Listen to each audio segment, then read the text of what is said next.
तीसरे अध्याय में प्रवेश करते हैं। भगवान श्री सत्यनारायण की कथा में तीसरे अध्याय में क्या होता है? दूसरे अध्याय में ब्राह्मण और एक लकड़हारे ने भगवान की भक्ति कर कर भगवान को प्राप्त किया है और अनेक सुखों को प्राप्त किया है। तो तीसरे अध्याय में जिसने यह कथा की है उसको क्या प्राप्त होता है? सूत जी महाराज आगे की कथा सुनाते हैं। तो तीसरे अध्याय में उल्कामुख नाम के एक राजा हुए जो बहुत ही शक्तिशाली, जितेंद्रिय, विद्वान, सत्यवादी, अनेक गुणों से संपन्न। वह अपनी प्रमुग्धा नाम की पत्नी के साथ में भद्रशिला के नदी के तट पर बैठकर भगवान श्री सत्यनारायण की पूजा करते हैं। कुछ ही देर में एक व्यापारी वहां पर आता है और वह राजा को पूजा करते हुए देखकर प्रश्न करता है कि हे राजा जी, आप यह किसकी पूजा कर रहे हैं?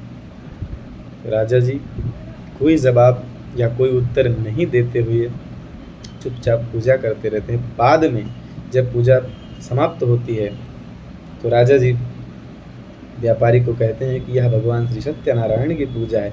तो जो भी भगवान श्री सत्यनारायण की पूजा करता है भगवान उसको बहुत सुखी करते हैं।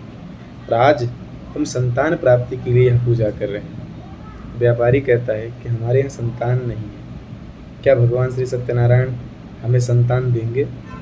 राजा जी कहते हैं क्यों नहीं, जो भी श्रद्धा और भक्ति से भगवान श्री सत्यनारायण का पूजन करता है और व्रत करता है उसको भगवान श्री सत्यनारायण अवश्य प्रसन्न करते हैं। यह बात सुनकर व्यापारी बहुत प्रसन्न हुआ और घर जाकर अपनी पत्नी लीलावती को सारी बातें बताता है। उसकी पत्नी भी इस व्रत को करती है। 9 महीने बाद उसकी पत्नी को एक पुत्री जन्म लेती, बहुत ही सुंदर पुत्री, जिसका नाम कलावती रखते हैं। कलावती क्यों?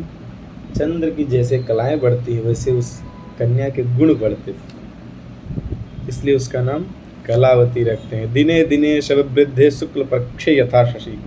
भगवान चंद्र जैसे आकाश मार्ग से होते हुए अपनी कलाओं में प्रतिदिन वृद्धि करते हैं वैसे उस कन्या के गुण पर। फिर व्यापारी की पत्नी को याद आया कि हमने कथा के लिए संकल्प किया था। तो व्यापारी से कहता है कि आपने कथा के लिए कहा था, चलो फटाफट हम कथा करते हैं। व्यापारी कहता है अभी कन्या बड़ी होने तो विवाह के समय हम सत्यनारायण भगवान की कथा करेंगे।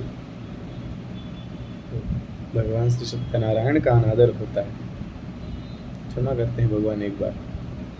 दूसरी बात, जब विवाह होता है तब भी ये कथा नहीं करते हैं, भूल जाते हैं, क्योंकि जब हम सुख में होते हैं ना तो हम सब भूल जाते हैं। सुख में सबसे पहले लोग भगवान को भूलते हैं, सुख में सबसे पहले लोग सत्य को भूलते हैं, सुख में सबसे पहले लोग अपने से बड़े व्यक्ति को भूलते हैं, सुख में सबसे पहले लोग अपने ऊपर किए गए लोगों के परोपकार को भूलते हैं, तो भूल जाते हैं। भगवान श्री सत्यनारायण का बारंबार अपमान होता है। विवाह हो जाने के बाद फिर भी जब कथा नहीं होती है तो भगवान श्री सत्यनारायण रुष्ट होते हैं और परीक्षा लेने के लिए तत्पर होते हैं। तो एक बार जब व्यापारी व्यापार करने के लिए दूसरे राज्य में जाता है और वहाँ पर चोरी होती है। जब चोरी होती है तो सारे सैनिक चोर के पीछे दौड़ते हैं और राजा के सारे सैनिक जब चोर के पीछे दौड़ते हैं तो चोर लोग घबरा कर अपना सारा धन जहाँ पर व्यापारी सोया हुआ होता है वहाँ पर रख के चले जाते हैं। तो व्यापारी लोग कि जब व्यापारी की जब आंख खुलती है ना तो वो देखता है कि धन कहाँ से आया। अचानक तुरंत सैनिक आ जाते हैं और कहते हैं कि रंगे हाथों पकड़ा है, छोड़ेंगे नहीं, चलो राजा के पास। और राजा के पास ले जाकर जेल में बंद कर देते हैं। उधर पत्नी का सारा धन चोर लोग ले जाते हैं और बहुत दुख झेलना पड़ता है। तो जब भी हमारे जीवन में दुख आए ना तो हमें ये समझना चाहिए कि कहीं ना कहीं हमसे भूल हुई है, हमने गलती की है भगवान की, इसलिए हमें भगवान की शरण में जाना चाहिए। एक बार की बात है जब वैकुंठ धाम में भगवान सबको सभी चीज़ें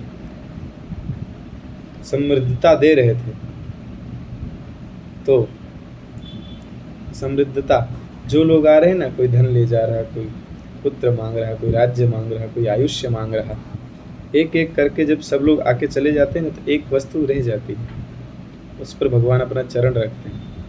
तो लक्ष्मी जी प्रश्न करती हैं कि प्रभु, आपने जिससे चरण रखा है वह वस्तु क्या है? तो भगवान कहते हैं वह शांति है, वह किसी ने मांगा ही नहीं, इसलिए मैंने दिया नहीं। कहने का तात्पर्य है कि जीवन में शांति केवल भगवान के चरणों में है, बाकी कहीं नहीं। भगवान के नाम का स्मरण कीजिए, माता पिता का स्मरण कीजिए, माता पिता को प्रसन्न कीजिए, गुरु को प्रसन्न कीजिए, भगवान को प्रसन्न कीजिए। सच्चा सुख, सच्ची शांति केवल वही है, चरणों में है, से बढ़ेगा।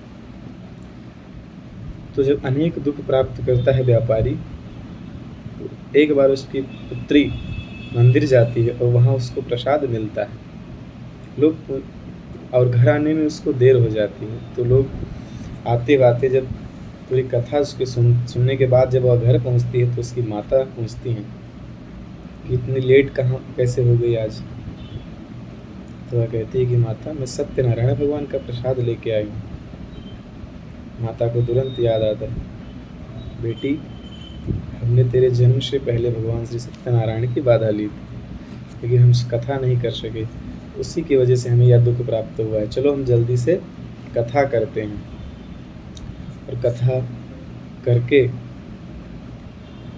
जब कथा करते हैं तो भगवान प्रसन्न होते हैं और राजा के स्वप्न में जाकर राजा को स्वप्न देते हैं कि उन दोनों व्यापारियों को छोड़ दो, वो निर्दोष हैं, मैंने उनकी परीक्षा ले रहा था। और ऐसा करके राजा संपूर्ण धन देकर उनको और सम्मान से उन दोनों को राज्य से मुक्ति कर, जेल कारागार से मुक्ति देकर अपने राज्य से विदा करते हैं। बोले श्री सत्यनारायण भगवान की जय। तीसरे अध्याय की जो कथा है वह ज़्यादा बड़ी है, इसलिए 2 एपिसोड है, तीसरा अध्याय और चौथा अध्याय। आगे की कथा चौथे अध्याय में आएगी।